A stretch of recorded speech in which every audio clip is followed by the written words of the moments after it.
How about now? All right, cool. I figured nobody needed to hear all the technical difficulties. All right. So we are in our sixth class. We are firmly in the second chapter now. However, why are you laughing? However, I do want you to keep in mind that, again, the letter to the Hebrews is not just this piecemeal thing that you can take like, well, I just like this paragraph and run away with it. It doesn't mean that you can't perhaps learn things in that way, but the point of it was to be taken as a whole. It is an argument that is being built from the first line to the last line. And so that's kind of how I'm wanting to view it still, is go not necessarily word for word, line by line, although there might be some more significant ones worth dwelling some time on. But it's because there is an argument that's being built. And so we're going to go piece by piece and just kind of examine that. I say that all to say we are in chapter 2, but we want to remember chapter 1 and some of the points that the author was making with that. All that being said, let's look at chapter 2. We read this part a couple classes ago. I'm going to go over it again and just remind us of a few things. So in chapter 2, verses 1 through 4, therefore, we must pay closer attention to what we have heard so that we do not drift away. For if the message spoken through angels proved to be so firm that every violation or disobedience received its just penalty, how will we escape if we neglect such a great salvation? It was first communicated through the Lord and was confirmed to us by those who heard him, while God confirmed their witness with signs and wonders and various miracles and gifts of the Holy Spirit, distributed according to his will. So we spoke before about how this passage is the so what of chapter 1. Chapter 1 has this great buildup and tons of theology comes out of it, but it's this constant comparison, if you will, of angels and Jesus.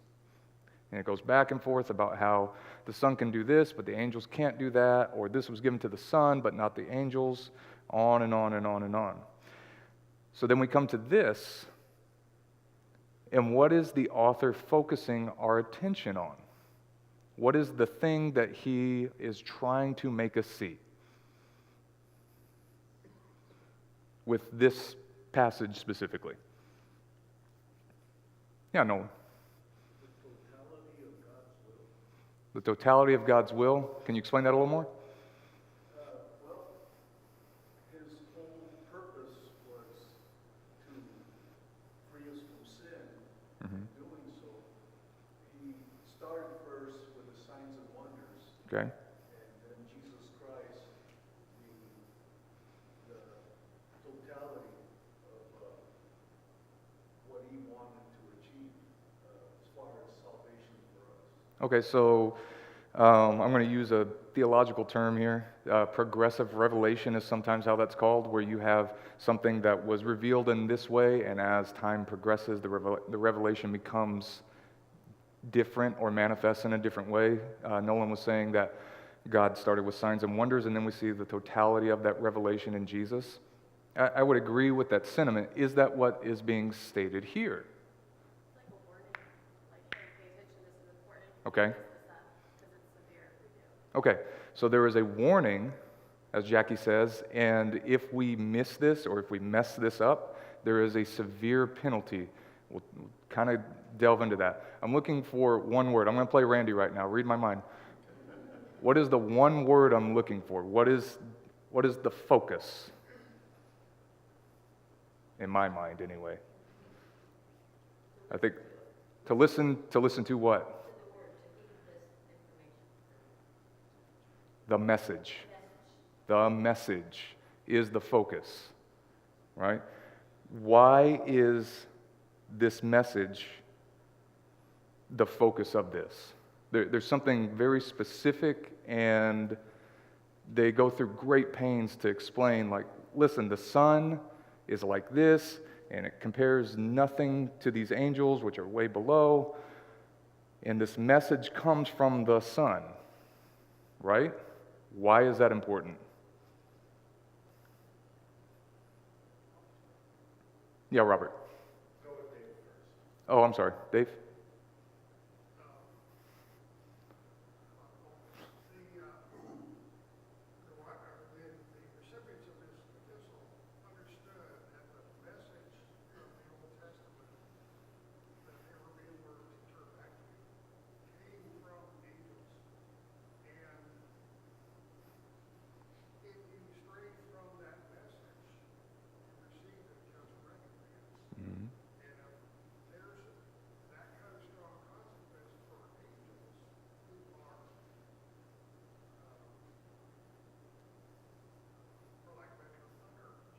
Yeah.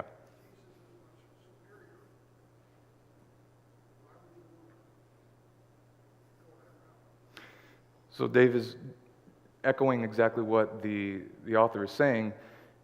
If the angels delivered that message, right, because it's the same message as we talked about once before, if the angels delivered that message and the people who did not heed it received a punishment for it, how much more severe is that punishment going to be? And that's my focus. What is the source of that message? Let me rephrase that. Who is delivering that message now?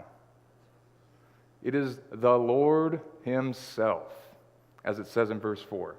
It was declared at first by the Lord, right? And it's also described as a great salvation, right? It's not just do this or you're going to die. It is a great salvation that the message is providing to us. I think that's the important part. It's not a strictly negative thing.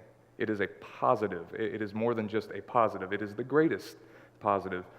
And it's given by the Lord himself. That is the focus of that passage right there. The Lord himself comes and gives this message. Therefore, we ought to pay greater attention to it and not drift away as it talks about, right? So, any other thoughts on that? Robert, I know you had your hand up. It was already said. Okay, fair enough. Yeah, James. Say it's also kind of similarly that reinforcing almost how Jesus was talking to the scribes and Pharisees when he said that he would get them on at various times saying that you've made the law of God to no effect because of their man-made traditions. So they had themselves drifted away. Okay, so Kind of like a reinforcement, don't drift, in a way, don't drift away as you've already drifted away previously. Okay, so James brings up how Jesus comes and confronts the scribes and Pharisees about how they had themselves drifted away from the message of God by taking the commandments of men as God's commands, which was not the case. So yeah, absolutely. It's not a new message in that sense, and the author is trying to emphasize, listen, it was already bad before, but now you have the absolute utmost of circumstances. You have a great salvation being brought forth by the Lord himself. You can't miss this. If you do, to echo what Jesus said, it would be better for the towns of Sodom and Gomorrah than for you. Did I say that right, Sodom, or was it Tyre? Tyre and Sidon? One of the two. I'll figure it out later. So we'll move on here to this passage. Hebrews chapter 2, verse 5 through 9. We're going to start to see this argument being built here. Okay? They're setting up an argument specifically with regards to the relationship between mankind and Jesus. In verse 5, for he did not put the world to come about which we are speaking under the control of angels. Instead, someone testified somewhere, what is man that you think of him, or the son of man that you care for him? You made him lower than the angels for a little while. You crowned him with glory and honor. You put all things under his control. For when he put all things under his control, he left nothing outside of his control. At present, we do not yet see all things under his control. But we see Jesus, who was made lower than the angels for a little while, now crowned with glory and honor because he suffered death, so that by God's grace he would experience death on behalf of everyone. What do you see here with respect to the relationship between humanity and Jesus? I know it's a big question.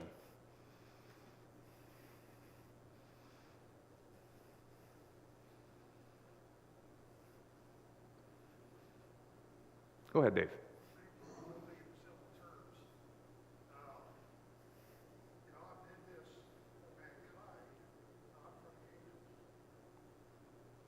That's an interesting thought. God did this for mankind and not for the angels. I think there's something there. Any other thoughts? What do we see here being drawn out as far as the relationship between Jesus and mankind in this passage? Nita.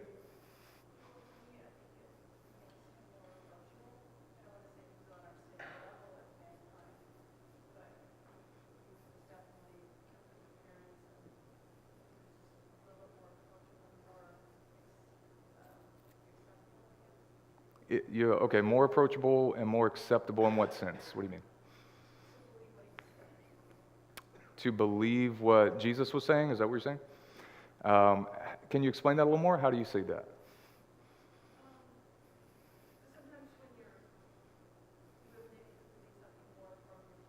Mm-hmm. Yeah. Okay. Okay. So you're saying that Jesus has a more relatable nature, perhaps, or a relatable characteristics, and we are able to receive what he's doing, or maybe I'm misunderstanding what you're saying. Okay.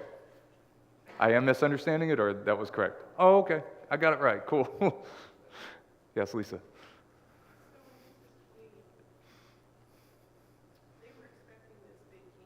Mm-hmm.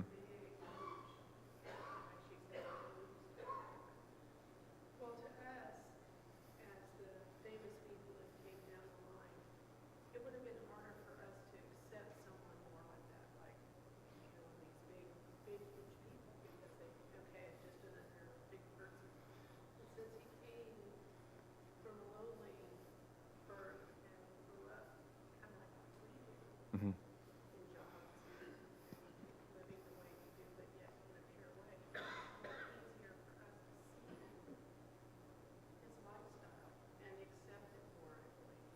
Okay.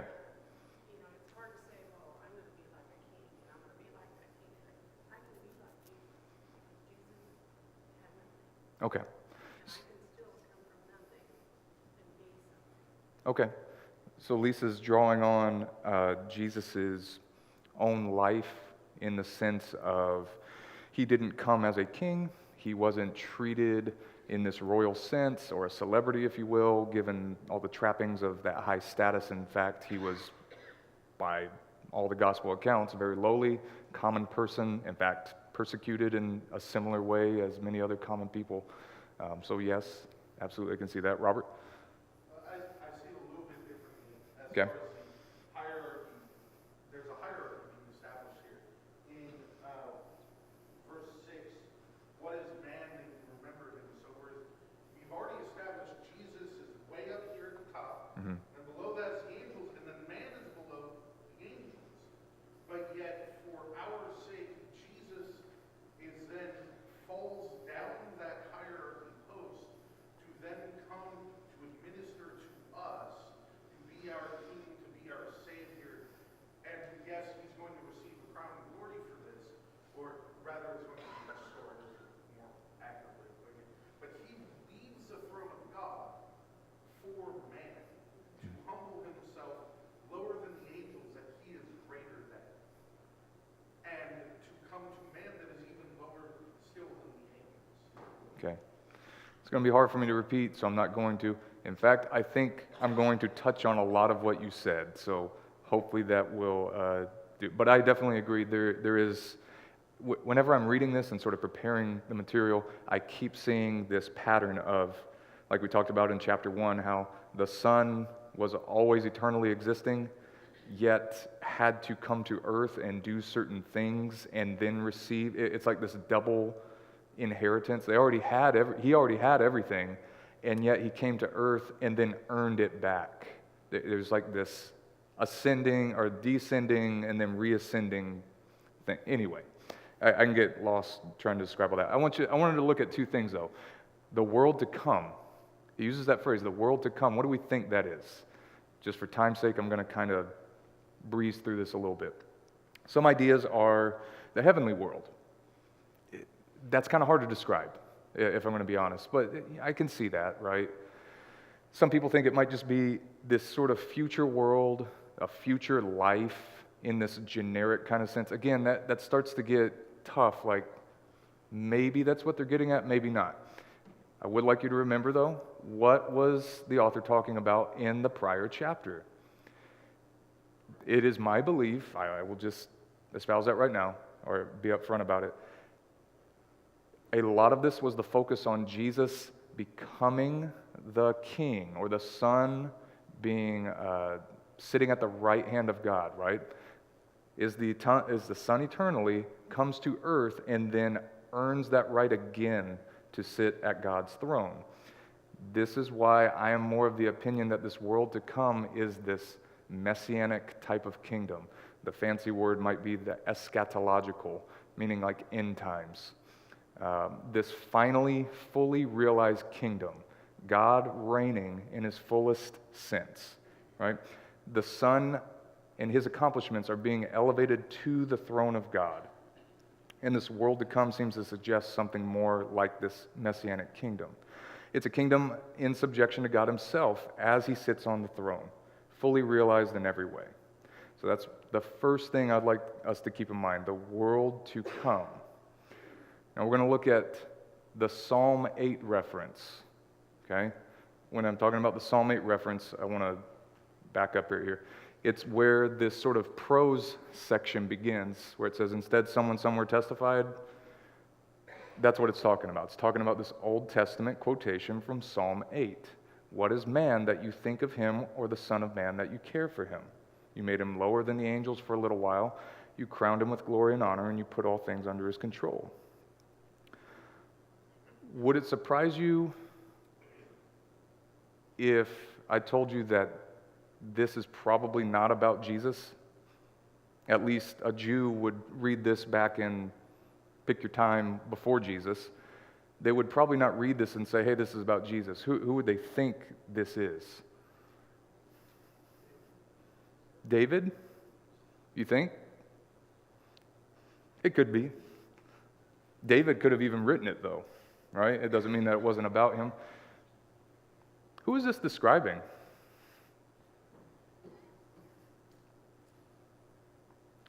Turn to Genesis 1, verse 26 through 31. And when somebody gets there, if they wouldn't mind reading it, please.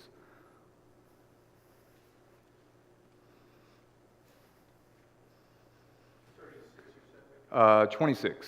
Genesis 1, 26 through 31. Then God said, let us make man in our image according to our likeness, and let them rule over the fish of the sea, and over the birds of the sky, and over the cattle, and over all the earth, and over every creeping thing that creeps on the earth. God created man in his own image, in the image of God. He created him, male and female. He created them. God blessed them, and God said to them, be fruitful and multiply, and fill the earth and subdue it, and rule over the fish of the sea, over the birds of the sky, and over every living thing that moves on the earth. Then God said, behold, I have given you every plant yielding seed that is on the surface of all the earth, and every tree which has fruit yielding seed, it shall be food for you. And every beast of the earth, and every bird of the sky, and everything that moves on the earth which has life, I have given every green plant for food. And it was so. God saw all that he had made, and behold, it was very good. And there was evening, and there was morning, the sixth day. Who's made lower than the angels? Who was, in a sense, crowned with glory and honor by God? Mankind was. According to Genesis, who was given everything and ordered, in fact, to subdue it? Mankind was. Now, here's the tricky part, right? This is the reason that Psalm 8 is quoted. The psalm was written about mankind's relationship to God. And there's also a very distinct reason why the angels are not given the powers that the Son has, right? There's something different about the Son, going to Hebrews now, and it's something more akin to mankind. This is why Psalm 8 is referenced. The psalm was written about our relationship with God, and specifically how God cares for us. He has placed us lower than angels for a short time, but he's also given us a position of power over creation. And this is true on its face. We as people are abundantly cared for by God. We are living within this physical world and in a sense lower than angels. But we will join them in the spiritual realm after a little while. Yet we have also been given authority over creation by God. So when the author makes this statement, at present, we do not yet see everything in subjection to him. This implies that something more is to come, but it's being balanced. with this psalm statement about everything being put in subjection to man. Okay? How is it that man is being afforded everything, it's in control of everything, yet we see, wait a minute, it's really not. How can these two be the same at the same time? Who or what does it look like for the world to come to be fully in subjection as this psalm describes it? Who or what is the ultimate fulfillment of humanity's role? In verse 9, but we see him, namely Jesus. The author names who it looks like for the first time in this epistle, and it is Jesus, right? Jesus is the one who will reign on God's throne in the world to come. He was also partaker in humanity with us. He is the ultimate fulfillment of the psalm. God himself took on flesh as Jesus and was made lower than the angels for a little while like us, crowned with glory and honor by the suffering of death we all face, and tasted death for all of us, because where we all fail in our service to God, he is the perfect sacrifice who imparts his righteousness to us. How much more will everything be subjected under his feet? That's a callback to verse 13 of Hebrews 1. Right? Where it talks about everything being put in subjection under his feet. So Jesus now has been clearly identified as the Son. For a while it was ambiguous, right? We don't know who this Son is. We have the characteristics of him. And now the Hebrew author flat out says, Jesus is this Son. Okay? And now we also see this theme being crafted around this very complex nature in the identity of who the Son is, of who Jesus is. He was eternally with the Father as God, and he has all the attributes of God, yet he is also related to humanity in a truly human way, and he had all the attributes of mankind. I see your hand, Robert? Yeah, okay. Quick question. Mm-hmm. I know for me, I look at verses 9 through 11, and I see it almost as like a thesis statement for the entire argument that is presented through this letter. Hmm. Do you agree, or do you kind of think it's a different passage? 'Cause for me, it feels like the Hebrew writer takes this, everything from this point forward is to be supporting evidence and proving of this thesis in 9 through 11. I think, so Robert brought up, do you see 9 through 11 as almost like the thesis statement for this whole argument? I would say yes, and there's probably even others. I even like 14 through 18, I think is maybe a little more explicit, perhaps. And we'll get there, time permitting. But yeah, I definitely see 9 through 11 as being, like you said, this thesis of like, here it is. I've described the Son. I've described why it's important. Now I'm naming who it is and why these things had to be and why they had to come. So, any other thoughts so far on that portion? As I said, it's an argument. It's tough to like go through it just piecemeal, because then you start to lose what's the entire thrust of this argument. If not, I'm going to keep moving on here.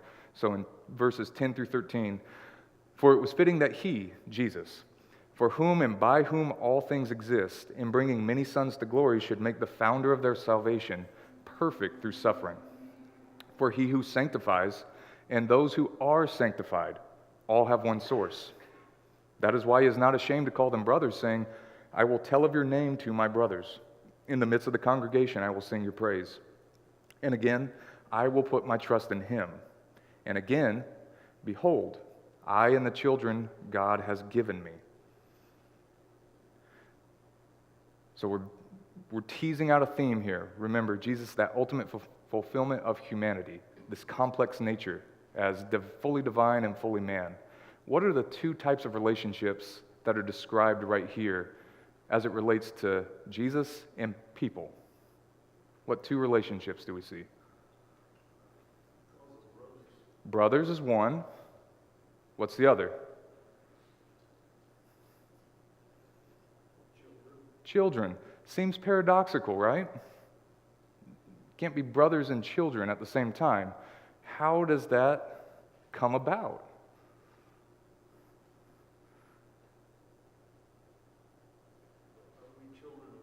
We're children of God. But then how are we brothers of this same God? How has that come about? Because Jesus was here in the flesh. Jesus came here and shared humanity in the flesh with us, right? So what is the point of this passage? You're already dancing around it right now, Nolan. I'll save y'all the time. If we keep reading, we will see what the point that they're trying to make is.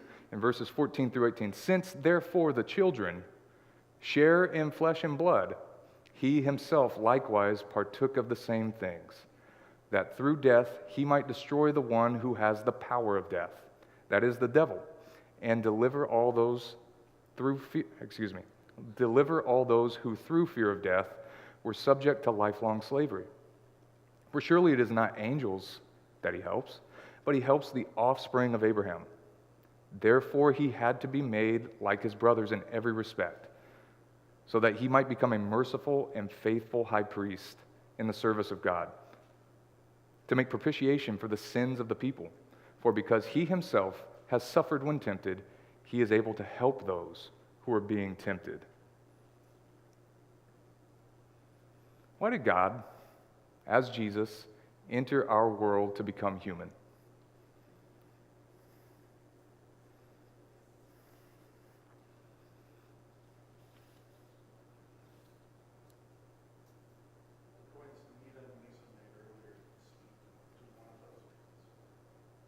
The points that Nita and Lisa made speak to those reasons? I say that one more time, I apologize. The relatability of Christ, okay? Let's talk about that. How is that important? Why is that important? Is it necessary?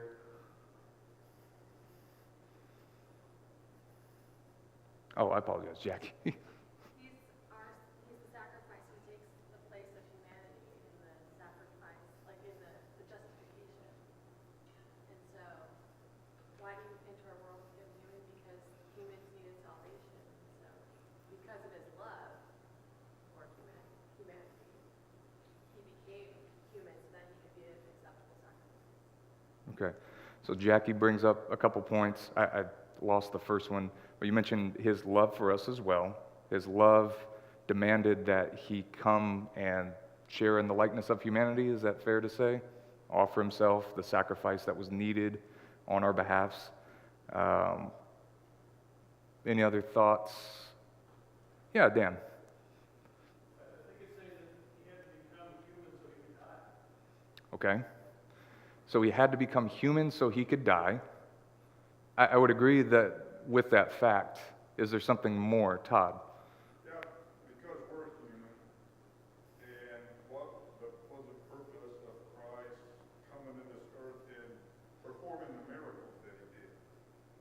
It was for those who saw the miracles to believe who he was. And if we just read about a spirit that wasn't actually here and endured all that Christ did, what would be the chances of mankind believing that God actually exists and that there was a Christ? Okay.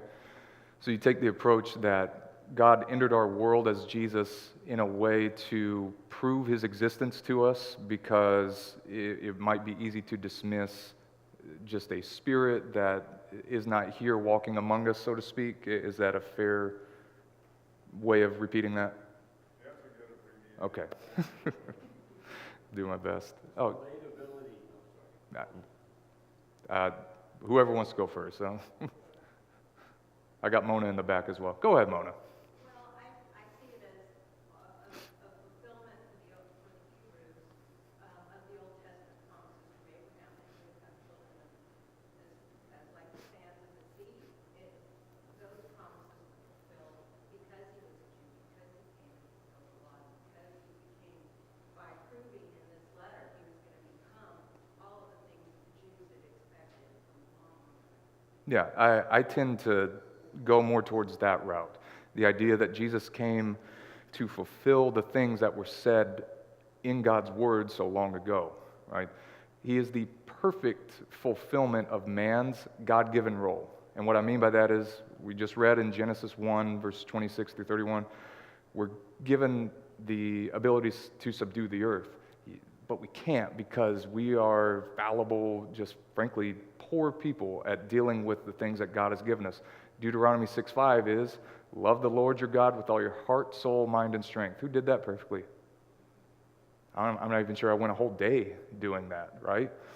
And then Leviticus 19:18, you shall love your neighbor as yourself.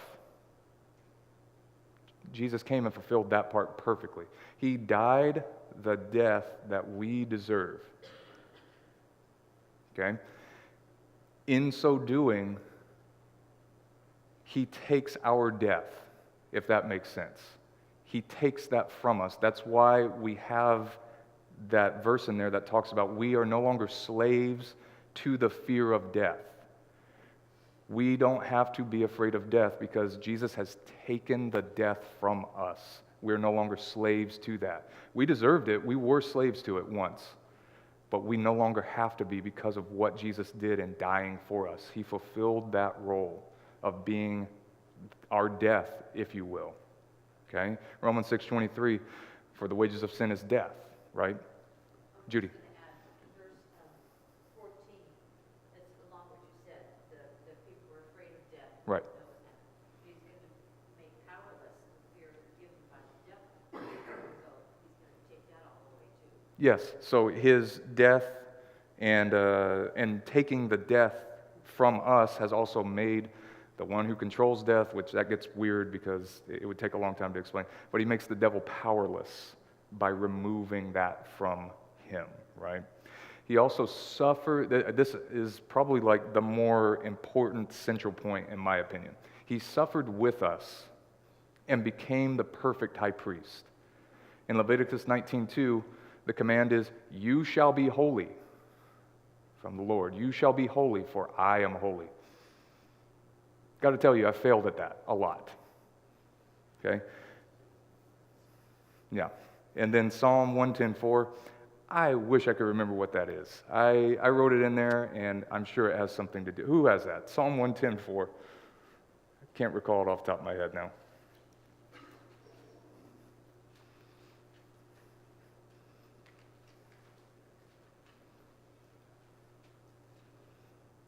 Go ahead, Brett. Yeah.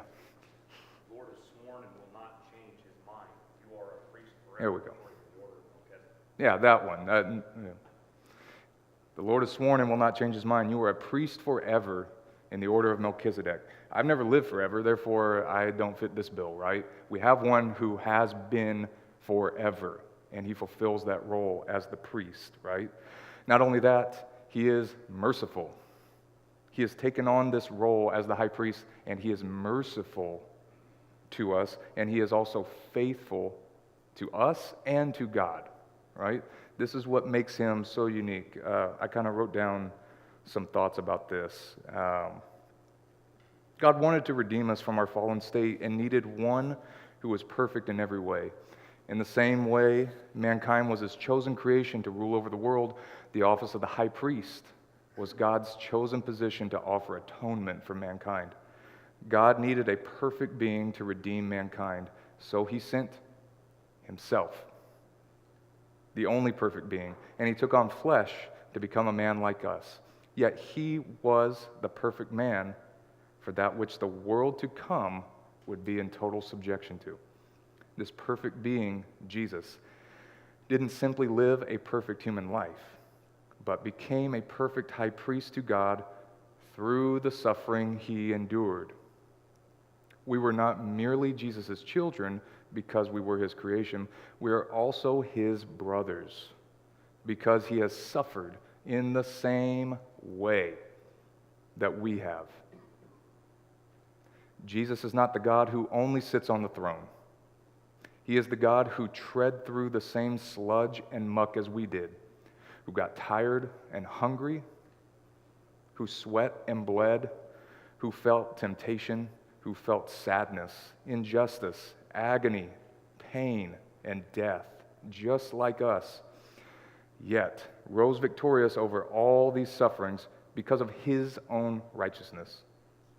There is no God like Jesus, who fully knows the suffering we go through and is able to help us because of that.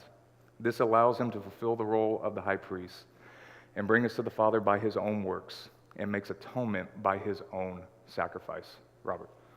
One of the things that I think is really easy to overlook is the relatability of Christ, as you just said, that makes him the perfect high priest, is that suffering. The chief hallmark of that is that Christ was susceptible to sin when he became flesh. And of course, there are even people in that day with the Gnostics that were denying the flesh and body of Christ. But what I always look at is when Jesus is tempted by Satan, Satan is not going to attempt something that he doesn't think has a chance of working. And Jesus can only suffer the temptation of man if he is in a state where he can be tempted, which means that he can fail. And he can only do that if he is flesh. If he was God and he wasn't truly flesh, then the temptation has no purpose. He's not fully man and fully flesh, therefore he is not the perfect high priest. That temptation of Christ is to me the crux of Jesus' suffering and relatability as man, and that our God allowed himself to be susceptible to failure and susceptible to temptation. No, can't repeat all of that. I will. I do agree, and I know I have heard many other people sort of take the slant of like, well, he wasn't actually tempted and this and that. I think this blows that out of the water. If he was not actually tempted, then one, this probably doesn't make a lot of sense, and two, I think that also does not prove the case that the Hebrew author is writing. That, listen, this is why he is the best and only true high priest. It's because he was totally righteous and able to not simply sympathize with us, like, well, that's tough, I wish I could help you. He was like, I have been there. I've been there where you are.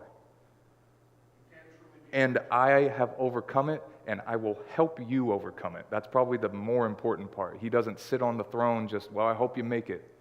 He's there interceding actively for us. Like when it makes me tear up every time I read it, how Jesus prayed in the garden for us, not the people that were then with him, not the disciples. He prayed for us now. That was a foreshadowing of what this work he is doing now for us. All right? So that's kind of my spiel on that. Any other thoughts about this chapter? We did a whole chapter, guys. How about that? Any other thoughts, though? All right. Yes, Nolan, sorry, I forgot you had your hand up. You hit it when you said he's able to intercede for us, Mhm. therefore being the only mediator that we have between us and God. Absolutely. The only real, true mediator between us and God. Couldn't say it any better than what the Bible says about him. So, anyway, thank you all for your questions, comments, and thoughts and attention.